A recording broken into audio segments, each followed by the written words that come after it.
You have to invest in politicians who are going to help you economically. If you have no power in your, forget the presidency for a minute, your local elections. Look at someone like Jamal Bowman in New York City knocking out Elliot Engel. You at least do both at the same time, but you can't be disinvested politically, but you're going to somehow be invested economically when you have no control over the people who are pulling the strings. It doesn't make any sense to me. You But I'm studied glad you economics, Richard. Go ahead. But I'm glad you brought up Jamal Bowen, because where was he at the convention? Where was Jamal Bowen? Where was Cameron Webb? Where were all these brothers who are Who I interviewed. Where were all these brothers who are over here winning elections and taking names? They didn't even feature them at the convention.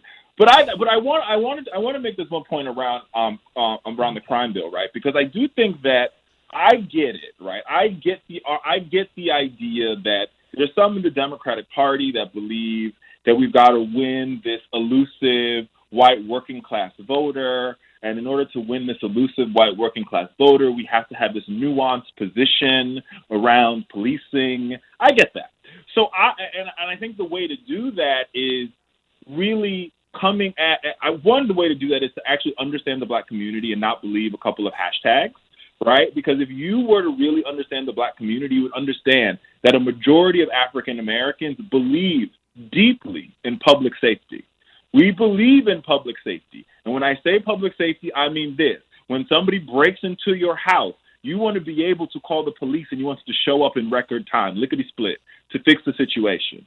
But we do not believe in over-policing. We do not believe in excessive policing. A recent Gallup poll came out and it found black people, they appreciate the presence of police in their community, but only 1 in 5 found that their interactions with the police were courteous and respectful. And that is the guise and the frame that the Democratic Party has to enter policing in.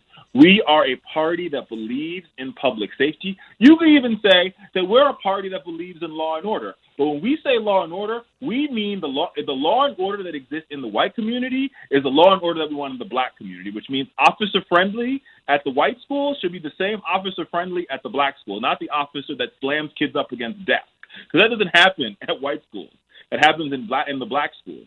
The officer friendly that sees the white kids playing on the street and is like, oh, hey, let me play the football with you. That doesn't happen in the black community. And that's how we need to enter into the crime bill conversation. And we also need to be the party that calls out Donald Trump, because you can't be a candidate that says you believe in criminal justice reform and also support the critical link to criminal justice. Because if anybody understands anything about the criminal justice system, the first part of the criminal justice system is law enforcement. How do you get to a courtroom? It's because a police officer got you there. And so if you say as a candidate that you believe in criminal justice reform, that means you think there's something wrong with the system. You want to reform the criminal justice system.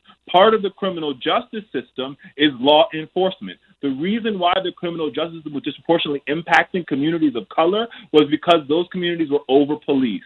Point blank, period. It's not that they aren't dealing drugs in white communities. It's that there's no cops over there prosecuting them for dealing drugs in white communities. And so the Democratic Party has to be a party that calls out Donald Trump to say, listen, if you're going to sit here and you're going to tote criminal justice reform as your answer to black America, understand that criminal justice reform also includes law enforcement. And this is an argument that we've let Donald Trump have without responding to it.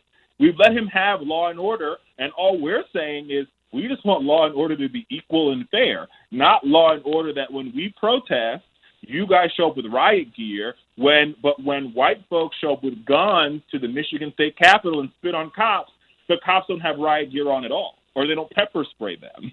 This is the dichotomy that the Democratic Party has left on the table. And now what the Republicans are saying, and these are now truths because the Democratic Party, and I debated in high school, right? So this is like when you leave an argument on the table and you leave the argument unanswered, the argument becomes a truth. And so they have basically gone on to say that, there's violence happening in all these cities. Well, why is there violence happening in the city of Chicago? There's violence happening in the city of Chicago because the city of Chicago, like many other urban cities, have been stripped. The schools have been stripped of resources, right? Illegal guns have been allowed to proliferate in Chicago. Where did those guns come from? They didn't come from Chicago. Those guns came from Indiana, where Mike Pence was the governor, and he pushed gun laws that allowed you to go into a gun show and bought enough weapons to blow up the Taliban. So what happens, these gangsters go to Indiana, just across the border, and they buy enough weapons to blow up the Taliban. Same with in Washington, D.C. You can't buy a gun in Washington, D.C. very easily. It's actually very hard. But you can cross the bridge, and you can go to Virginia, which now has Democratic control. But prior to it, Ken Cuccinelli, who currently runs Donald Trump's immigration department, was the attorney general, and he fought tooth and nail to ensure that you could go to a gun show in Virginia, and you can have guns in bars. And so the gangsters go over there, and they buy guns. And here's the problem. There's no community, whether white or black, that wants drug dealers on their street corner. Right? And I think this is the argument that we've allowed Republicans to get away with. And if you want black voters, the Democrats have to combat that argument, and they have to combat it hard, and they have to combat it strong. And I think that was missing last week.